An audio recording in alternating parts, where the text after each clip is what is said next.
Okay, so kia ora everyone. My name is Sophia. As they said before, I was lucky enough over the summer to work on Sylvia Nissen's project, which was governing genetic technologies. And yeah, we can just go on to the next slide now. So this is just a little background. I kind of wanted to put up a timeline of the key events in New Zealand's genetic modification history. But in the interest of time, I'm not going to spend a load of time on this slide. This is just essentially the key acts and decisions that happened across sort of New Zealand's 30 years of genetic modification discussion. So now I'll talk about methodology, which is next slide. Yeah, so essentially, we conducted a systemic literature review of socio-political and legal research into genetic modification over the past 30 years. And so that was through reading scholarly articles, legislation, court cases, and government reports. So I read these documents and then I sort of separated them into high and low relevance categories. From that, I then took sort of all the high relevance documents that I read and constructed them into one massive chronology to get sort of a better picture of the through line of research. And then because that chronology was so massive, it was then sort of separated into four smaller ones, and they were separated by sort of document type and the topic, which you can see below. So there was a legislation and cases one, and applications and non-governmental reports. Then one for political change and public opinion, which was sort of centered around protests and things like that. And then one for executive action and governmental reports. So yeah, doing this basically just allowed us to sort of process the data into a more accessible format, and from that we were able to identify key principles that we thought were apparent across this 30 years of scholarly debate. So into our findings, which is yeah. So the first key insight that we found was that economic growth has long been and remains a very dominant underlying justification and motivator for genetic modification. And this was seen within government policy, within research institutions, and the agricultural sector, that generally, with genetic modification, it is promoted due to its ability to sort of enhance competitiveness and open new markets and reduce costs in that sort of sense. In particular, our research sort of drew to attention the work of Nicola Ween that really discussed how the legislative language from our key sort of genetic modification regulator, which is the HASNO Act, was sort of intentionally broad, which gave a lot of discretion to decision makers about what they want to prioritize. And effectively, that broad language sort of has facilitated this prioritization of like an economic motivator.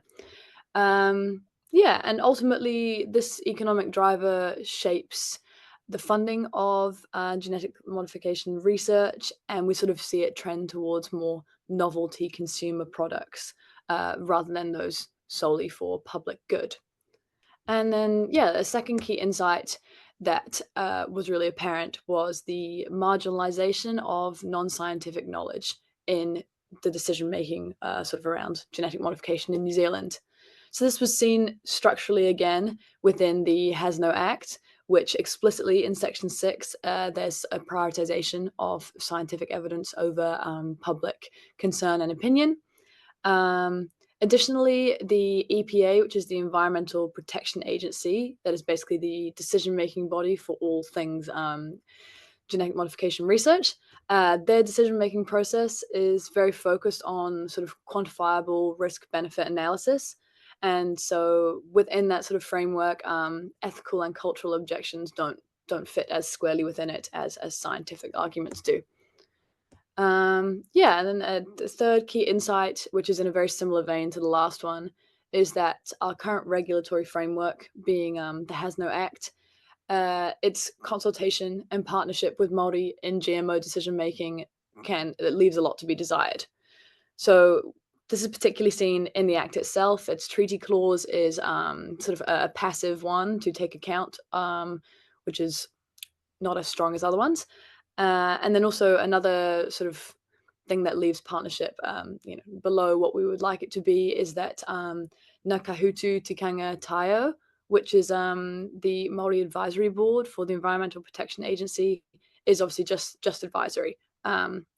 So essentially, what that sort of has shown to us is that there's been a lot of discussion in the Waitangi Tribunal, in their Ko Aotearoa Tanai report, and also in judicial review cases like Bleakley against the Environmental Protection Agency, that they're essentially discussing that if Māori interest is to be afforded the appropriate weight, then there should be situations in these approvals of genetic modification research where Māori interest should prevail with or without science.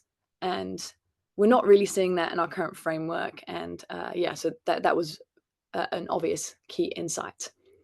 And sort of to conclude, overall, we were just looking at this rich history of research and that our regulatory structures that we have now did not emerge in a vacuum. And so this research is sort of situated on the backdrop of we have a new genetic technology regulator that is being proposed by the current government. And so this was useful research in terms of looking at what we've learned, what we've done through the past, and what we can take into our future. But yeah, that is what I did over the summer. And thank you so much to Sylvia. She was a brilliant supervisor. And thank you to Bioprotection. Awesome. Thanks, Sophia. So do we have any questions for Sophia? All right. Nicola. I was just clapping. I was just clapping. It's just, yeah, great job, Sophia. Super interesting. Also really disappointing in a lot of ways. But thank you. Thank you. All right. Anyone got any other questions? Yeah. Can I ask a question? Phil here.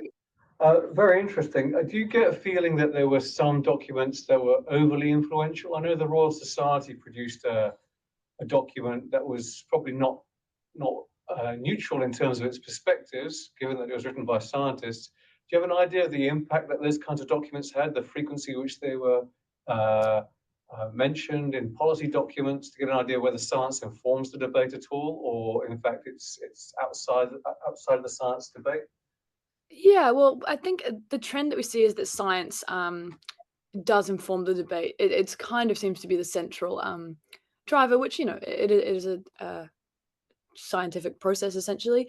But yeah, when we were looking at sort of submissions like, for example, the Royal Commission, the overwhelming amount of submissions, like over 90%, were against widening sort of research in genetic modification. But then when you look at the decisions of the Royal Commission, it was sort of, keep options open, keep this ahead.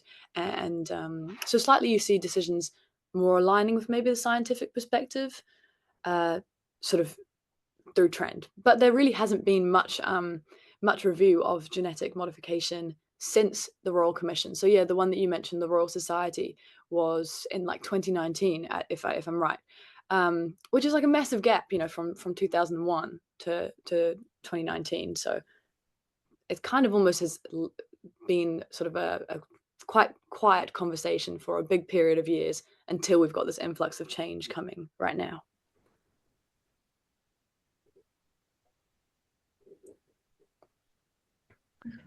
Awesome. Any other questions?